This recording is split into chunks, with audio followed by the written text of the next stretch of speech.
नमस्कार खबरां दे इस बुलेटिन विच तुहाडा स्वागत है। मैं हाँ जसप्रीत कौर ते पहला पेश ने चोणवीआं खबरां। प्रधानमंत्री नरेंद्र मोदी ने विश्व विच आर्थिक संकट के बावजूद सूबियां वालों साल 2021 दौरान 1 करोड़ 6 लाख रुपए जुटाउण दी कीती प्रशंसा।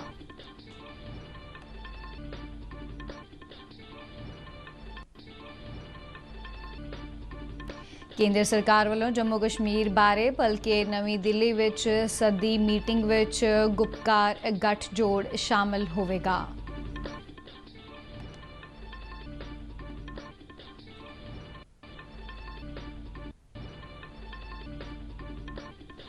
भारत ते फिजी ने खेतीबाड़ी ते संबंधित खेतरां दे सहयोग लई एक समझौते ते कीते दस्तखत।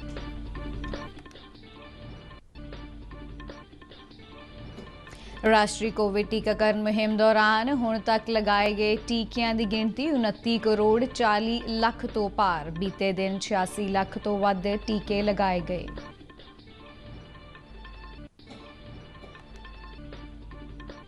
फूड कॉरपोरेशन ऑफ इंडिया ने प्रधानमंत्री गरीब कल्याण अन्न योजना तहत सारे 36 सूबियां ते केंद्र शासित प्रदेशों नूं हुण तक 76 लाख मीट्रिक टन तो वध अनाज सप्लाई कीता।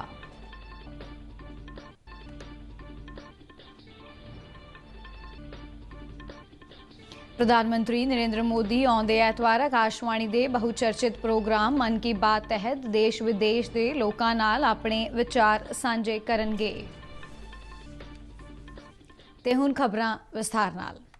प्रधानमंत्री नरेंद्र मोदी ने भारत के सूबियां वालों 2020-21 दौरान विश्व भर में आर्थिक मंदी के बावजूद महत्वपूर्ण कर्जा लैण दे योग बने रहने की शलाघा की है। मोदी ने कहा कि सूबे विच 2020-21 विच 1 करोड़ 6 लाख वाधू कर्जा लैण योग हो जाएंगे। उन्होंने कहा कि यह महत्वपूर्ण वाधा स्रोतों की उपलब्धता कारण केंद्र सूबा भागीदारी पहुंच राही संभव हो सकिया है।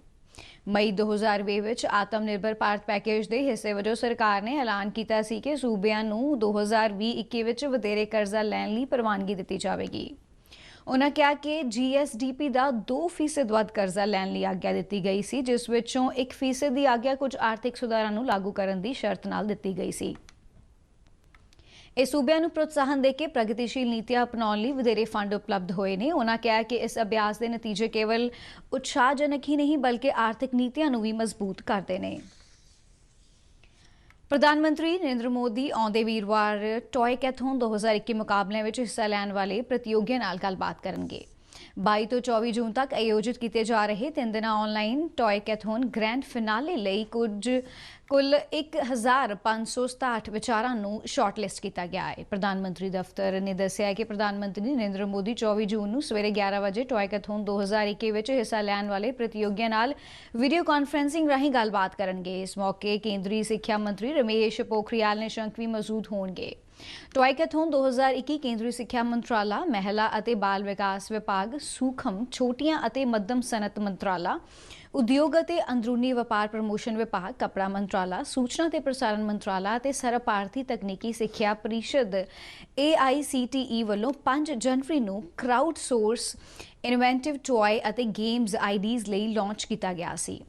टॉय कैथोन मुकाबलिਆਂ ਵਿੱਚ देश भर तो 1,20,000 प्रतियोगियों ने हिस्सा लिया। टॉय कैथोन भारत के घरेलू बाजार के नाल विश्व खिडौना बाजार और निर्माण खेत्र लिए एक वड्डा मौका प्रदान करता है।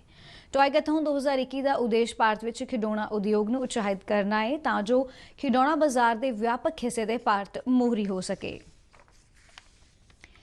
जम्मू कश्मीर के People's Alliance for Gupkar Declaration गठजोड़ ने जम्मू कश्मीर के साबका मुख्यमंत्री डॉक्टर फारूक अब्दुल्ला की अगवाई हेठ एक टीम भलके केंद्र वालों नवी दिल्ली में सदी मीटिंग में हिस्सा लैण का ऐलान किया है। इस टीम में PDP मुखी महबूबा मुफ्ती और गठजोड़ के बुलारे मुहम्मद यूसुफ तारीगामी भी होंगे। केंद्र सरकार वालों सदी गई मीटिंग के संबंध में फैसला लैण लई कल गुपकार की मीटिंग सदी गई सी। मीटिंग तो बाद पत्रकारां नाल गलबात करदिआं फारूक अब्दुल्ला ने कहा कि सानूं प्रधानमंत्री तो सद्दा मिल गया है ते असीं मीटिंग में जावांगे। उन्होंने दस्सिया कि उन्होंने दे नाल PDP मुखी महबूबा मुफ्ती, CPIM आगू मुहम्मद यूसुफ तारीगामी अते खुद प्रधानमंत्री वालों सदी गई मीटिंग में हिस्सा लैके अपना पक्ष रखणगे। ਮੀਟਿੰਗ ਤੋਂ ਬਾਅਦ ਗੁਪਕਾਰ ਮੈਂਬਰਾਂ ਨੇ ਕਿਹਾ ਕਿ ਭਾਵੇਂ ਇਸ ਮੀਟਿੰਗ ਦਾ ਕੋਈ ਏਜੰਡਾ ਤੈਅ ਨਹੀਂ ਕੀਤਾ ਗਿਆ, ਪਰ ਉਹ ਜੰਮੂ ਕਸ਼ਮੀਰ ਵਿੱਚ ਵਿਸ਼ੇਸ਼ ਰੁਤਬਾ ਬਹਾਲ ਕਰਨ ਦੀ ਮੰਗ ਕਰਨਗੇ। ਇਸ ਤੋਂ ਇਲਾਵਾ ਨਜ਼ਰਬੰਦ ਕੀਤੇ ਗਏ ਸਿਆਸੀ ਨੇਤਾਵਾਂ ਨੂੰ ਛੱਡਣ ਦੀ ਵੀ ਮੰਗ ਕੀਤੀ ਜਾਵੇਗੀ।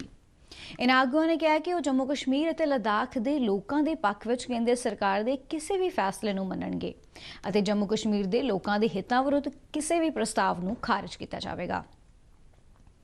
ਗੁਪਕਾਰ ਗਠਜੋੜ ਵਿੱਚ ਜੰਮੂ ਕਸ਼ਮੀਰ ਦੀਆਂ 6 ਪਾਰਟੀਆਂ ਸ਼ਾਮਿਲ ਨੇ ਅਤੇ ਗਠਜੋੜ ਅਗਸਤ 2019 ਨੂੰ ਭਾਰਤ ਸਰਕਾਰ ਵੱਲੋਂ ਜੰਮੂ ਕਸ਼ਮੀਰ ਲਈ ਦਿੱਤੇ ਗਏ ਵਿਸ਼ੇਸ਼ ਦਰਜੇ ਵਾਲੀ ਧਾਰਾ 370 ਨੂੰ ਹਟਾਉਣ ਤੋਂ ਬਾਅਦ ਗਠਿਤ ਕੀਤਾ ਗਿਆ ਸੀ।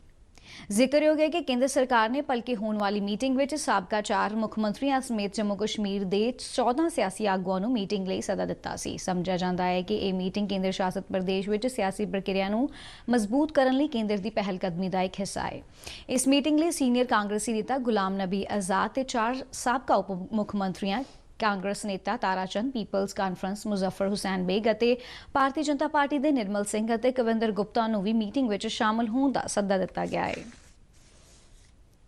ਭਾਰਤ ਤੇ ਫਿਜੀ ਨੇ ਖੇਤੀਬਾੜੀ ਤੇ ਇਸ ਨਾਲ ਸੰਬੰਧਿਤ ਖੇਤਰਾਂ ਵਿੱਚ ਸਹਿਯੋਗ ਲਈ ਇੱਕ ਸਮਝੌਤੇ ਤੇ ਦਸਤਖਤ ਕੀਤੇ ਨੇ। ਭਾਰਤ ਦੇ ਖੇਤੀਬਾੜੀ ਤੇ ਕਿਸਾਨ ਭਲਾਈ ਮੰਤਰੀ ਨਰਿੰਦਰ ਸਿੰਘ ਤੋਮਰ ਤੇ ਫਿਜੀ ਦੇ ਖੇਤੀਬਾੜੀ ਤੇ ਵਾਤਾਵਰਣ ਮੰਤਰੀ ਡਾਕਟਰ ਮਹਿੰਦਰ ਰੈਡੀ ਨੇ ਇੱਕ ਵਰਚੁਅਲ ਮੀਟਿੰਗ ਰਾਹੀਂ ਸਮਝੌਤੇ ਤੇ ਦਸਤਖਤ ਕੀਤੇ। ਇਹ ਸਮਝੌਤਾ ਡੇਅਰੀ ਉਦਯੋਗ, ਚੌਲ ਉਦਯੋਗ, ਰੂਟ ਕ੍ਰਾਫਟ ਵਿਭਿੰਨਤਾ, ਪਾਣੀ ਸਰੋਤ ਪ੍ਰਬੰਧਨ, ਨਾਰੀਅਲ ਉਦਯੋਗ, ਫੂਡ ਪ੍ਰੋਸੈਸਿੰਗ ਉਦਯੋਗ, ਖੇਤੀਬਾੜੀ ਮਸ਼ੀਨੀਕਰਨ ਅਤੇ ਬਾਗਬਾਨੀ ਉਦਯੋਗ ਵਿੱਚ ਸਹਾਇਤਾ ਮੁਹੱਈਆ ਕਰਦਾ ਹੈ। ਇਸ ਮੌਕੇ ਖੇਤੀਬਾੜੀ ਤੇ ਕਿਸਾਨ ਭਲਾਈ ਮੰਤਰੀ ਨੇ ਕਿਹਾ ਹੈ ਕਿ ਭਾਰਤ ਅਤੇ ਫਿਜੀ ਵਿਚਾਲੇ ਸੁਖਾਵੇਂ ਅਤੇ ਦੋਸਤਾਨਾ ਸੰਬੰਧ ਆਪਸੀ ਇੱਜ਼ਤ-ਮਾਣ, ਸਹਿਯੋਗ ਅਤੇ ਮਜ਼ਬੂਤ ਸੱਭਿਆਚਾਰ ਅਤੇ ਲੋਕਾਂ ਨਾਲ ਸੰਬੰਧਾਂ ਤੇ ਆਧਾਰਿਤ ਨੇ। ਸਮਝੌਤੇ ਤੇ ਦਸਤਖਤ ਕੀਤੇ ਜਾਣ ਨਾਲ ਦੋਨਾਂ ਮੁਲਕਾਂ ਵਿਚਾਲੇ ਬਹੁਪੱਖੀ ਸਹਿਯੋਗ ਹੋਰ ਮਜ਼ਬੂਤ ਹੋਣ ਦੇ ਨਾਲ ਇੱਕ ਮੀਲ ਪੱਥਰ ਸਾਬਤ ਹੋਵੇਗਾ। ਭਾਰਤ ਨੇ ਬੀਤੇ ਇੱਕ ਦਿਨ ਵਿੱਚ 86.16 ਲੱਖ ਟੀਕੇ ਲਗਾਏ, ਜੋ ਹੁਣ ਤੱਕ ਵਿਸ਼ਵ ਵਿੱਚ ਇੱਕ ਦਿਨ ਵਿੱਚ ਟੀਕੇ ਲਗਾਉਣ ਦਾ ਰਿਕਾਰਡ ਹੈ। ਇਸ ਮਗਰੋਂ ਰਾਸ਼ਟਰੀ ਟੀਕਾਕਰਨ ਮੁਹਿੰਮ ਦੌਰਾਨ ਹੁਣ ਤੱਕ ਲਗਾਏ ਗਏ ਟੀਕਿਆਂ ਦੀ ਗਿਣਤੀ 29 ਕਰੋੜ 40 ਲੱਖ ਤੋਂ ਵੱਧ ਹੋ ਗਈ ਹੈ। ਕੇਂਦਰੀ ਸਿਹਤ ਮੰਤਰੀ ਡਾਕਟਰ ਹਰਸ਼ਵਰਧਨ ਨੇ ਕਿਹਾ ਕਿ 20 ਤੋਂ ਵੱਧ ਮੁਲਕਾਂ ਨੇ ਟੀਕਾਕਰਨ ਵਿੱਚ ਸਹਾਇਤਾ ਲਈ ਵਰਤੇ ਜਾ ਰਹੇ ਕੋਵਿਨ ਪਲੇਟਫਾਰਮ ਵਿੱਚ ਦਿਲਚਸਪੀ ਦਿਖਾਈ ਹੈ। ਮੰਤਰੀ ਵੱਲੋਂ ਕੀਤੇ ਗਏ ਇੱਕ ਟਵੀਟ ਵਿੱਚ ਕਿਹਾ ਗਿਆ ਕਿ ਭਾਰਤ ਵਿਸ਼ਵ ਕਾਨਫਰੰਸ ਦੌਰਾਨ 30 ਜੂਨ ਨੂੰ ਵਿਸ਼ਵ ਨਾਲ ਕੋਵਿਨ ਦੀ ਸਫਲ ਕਹਾਣੀ ਸਾਂਝੀ ਕਰੇਗਾ। ਉਨ੍ਹਾਂ ਕਿਹਾ ਕਿ ਇਹ ਉਹਨਾਂ ਲੋਕਾਂ ਨੂੰ ਜਵਾਬ ਹੈ ਜੋ ਦੇਸ਼ ਦੇ ਟੀਕਾਕਰਨ ਪ੍ਰੋਗਰਾਮ ਬਾਰੇ ਸ਼ੱਕ ਅਤੇ ਭਰਮ ਪੈਦਾ ਕਰਦੇ ਨੇ। ਕੇਂਦਰੀ ਸਿਹਤ ਮੰਤਰਾਲੇ ਨੇ ਸਪਸ਼ਟ ਕੀਤਾ ਕਿ ਭਾਰਤ ਸਰਕਾਰ ਨੇ 21 ਜੂਨ 2021 ਤੋਂ ਪਹਿਲਾਂ ਸੰਬੰਧਿਤ ਸੂਬੇ ਨੂੰ ਸਿੱਧੀ ਸੂਬਾ ਖਰੀਦ ਤਹਿਤ ਕੋਵਿਡ-19 ਟੀਕਿਆਂ ਦੀ ਪੂਰੀ ਸਪਲਾਈ ਨੂੰ ਯਕੀਨੀ ਬਣਾਇਆ ਸੀ। ਮੰਤਰਾਲੇ ਨੇ ਇਹ ਸਪਸ਼ਟੀਕਰਨ ਦਿੱਲੀ ਸਰਕਾਰ ਵੱਲੋਂ 18 ਤੋਂ 44 ਤਰਜੀਹੀ ਉਮਰ ਵਰਗ ਲਈ ਟੀਕਿਆਂ ਦੀ ਕਥਿਤ ਤੌਰ ਤੇ ਕੋਈ ਸਪਲਾਈ ਨਾ ਕਰਨ ਬਾਰੇ ਮੀਡੀਆ ਵਿੱਚ ਆਈਆਂ ਰਿਪੋਰਟਾਂ ਤੋਂ ਬਾਅਦ ਦਿੱਤਾ ਹੈ। ਮੰਤਰਾਲੇ ਨੇ ਕਿਹਾ ਕਿ ਸੂਬਾ ਖਰੀਦ ਦੇ ਡੇਟਾ ਅਨੁਸਾਰ ਸਿੱਧੀ ਸੂਬਾ ਖਰੀਦ ਨਾਲ ਦਿੱਲੀ ਨੂੰ 5.6 ਲੱਖ ਟੀਕੇ 21 ਜੂਨ ਤੋਂ ਪਹਿਲਾਂ ਟੀਕਾ ਨਿਰਮਾਤਾਵਾਂ ਵੱਲੋਂ ਸਪਲਾਈ ਕੀਤੇ ਗਏ ਨੇ। ਮੰਤਰਾਲੇ ਨੇ ਕਿਹਾ ਕਿ ਭਾਰਤ ਸਰਕਾਰ ਵੱਲੋਂ ਦਿੱਲੀ ਨੂੰ 8.8 ਲੱਖ ਟੀਕਾ ਖੁਰਾਕਾਂ ਮੁਫਤ ਮੁਹੱਈਆ ਕੀਤੀਆਂ ਗਈਆਂ ਨੇ ਅਤੇ ਹੋਰ ਸਪਲਾਈ ਇਸ ਮਹੀਨੇ ਦੇ ਆਖਰ ਤੱਕ ਕੀਤੀ ਜਾਵੇਗੀ। ਮੰਤਰਾਲੇ ਨੇ ਕਿਹਾ ਕਿ ਅੱਜ ਵੀ ਦਿੱਲੀ ਕੋਲ 9.9 ਲੱਖ ਬਕਾਇਆ ਟੀਕਾ ਖੁਰਾਕਾਂ ਅਤੇ ਨਾ ਵਰਤੇ ਕੋਵਿਡ ਟੀਕੇ ਉਪਲਬਧ ਨੇ। ਫੂਡ ਕਾਰਪੋਰੇਸ਼ਨ ਆਫ ਇੰਡੀਆ ਨੇ ਪ੍ਰਧਾਨ ਮੰਤਰੀ ਗਰੀਬ ਕਲਿਆਣ ਅੰਨ ਯੋਜਨਾ ਤਹਿਤ ਮਈ-ਜੂਨ ਵਿੱਚ ਸਾਰੇ 36 ਸੂਬਿਆਂ ਦੇ ਕੇਂਦਰ ਸ਼ਾਸਿਤ ਪ੍ਰਦੇਸ਼ਾਂ ਨੂੰ ਹੁਣ ਤੱਕ 76 ਲੱਖ ਮੀਟ੍ਰਿਕ ਟਨ ਤੋਂ ਵੱਧ ਅਨਾਜ ਸਪਲਾਈ ਕੀਤਾ ਹੈ। ਖਪਤਕਾਰ ਮਾਮਲੇ, ਅਨਾਜ ਤੇ ਜਨਤਕ ਵੰਡ ਮੰਤਰਾਲੇ ਨੇ ਕਿਹਾ ਹੈ ਕਿ 22 ਸੂਬਿਆਂ ਅਤੇ ਕੇਂਦਰ ਸ਼ਾਸਿਤ ਪ੍ਰਦੇਸ਼ਾਂ ਨੇ ਮਈ ਅਤੇ ਜੂਨ ਮਹੀਨੇ ਲਈ ਅਲਾਟ ਕੀਤਾ ਸਾਰਾ ਅਨਾਜ ਚੁੱਕ ਲਿਆ ਹੈ। ਮੰਤਰਾਲੇ ਨੇ ਕਿਹਾ ਕਿ 14 ਸੂਬਿਆਂ ਦੇ ਕੇਂਦਰ ਸ਼ਾਸਿਤ ਪ੍ਰਦੇਸ਼ਾਂ ਨੇ ਮਈ ਮਹੀਨੇ ਲਈ ਅਲਾਟ ਕੀਤਾ 100% ਅਨਾਜ ਚੁੱਕ ਲਿਆ ਹੈ ਅਤੇ ਜੂਨ ਲਈ ਚੁੱਕ ਰਹੇ ਨੇ।